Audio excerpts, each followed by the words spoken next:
Bienvenue dans cette nouvelle vidéo de Lexical Info. Des militaires britanniques pris pour cible par des tirs de leurs alliés au Mali. N'oubliez pas de vous abonner juste en bas de cette vidéo à Lexical Info. Comme les soldats britanniques n'avaient pas informé leurs alliés de leur arrivée sur la base aérienne française au Mali, les militaires estoniens sur place ont ouvert le feu sur eux, en conformité avec les réglementations. Même si cet incident a eu lieu en août dernier, des médias n'en révèlent les détails que maintenant. En s'approchant d'une base aérienne française au Mali sans prévenir, des militaires britanniques ont essuyé des tirs de leurs alliés estoniens, rapporte Postime.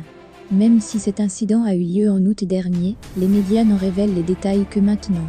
Des soldats britanniques, dont des membres de la Royal Air Force, sont arrivés vers la base aérienne de Gao à bord d'un minibus.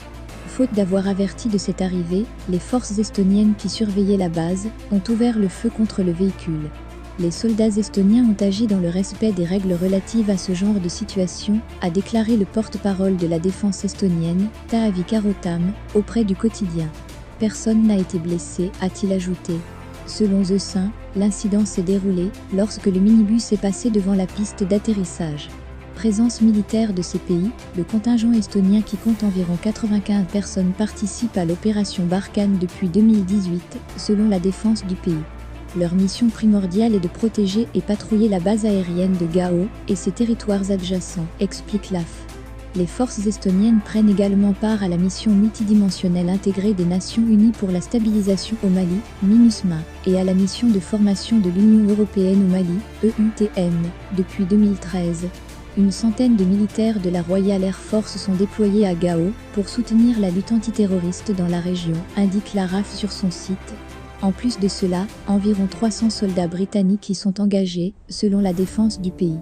Le combat n'étant pas l'objectif du déploiement, les forces se concentrent sur la réalisation des missions de reconnaissance et de patrouille, et sur le dialogue avec la population malienne locale, explique l'institution.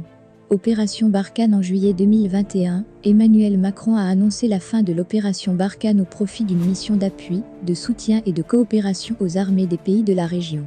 Le projet de transformation prévoit la réduction de 2 fois de la présence militaire dans la zone d'ici 2023, la fermeture de 3 bases militaires dans le nord du Mali, à Kidal, Tombouctou et Tessali afin de recentrer les forces visant à poursuivre la lutte antiterroriste dans la zone des 3 frontières. Merci pour votre aimable attention et n'oubliez pas d'activer la cloche de notification pour recevoir les prochaines informations.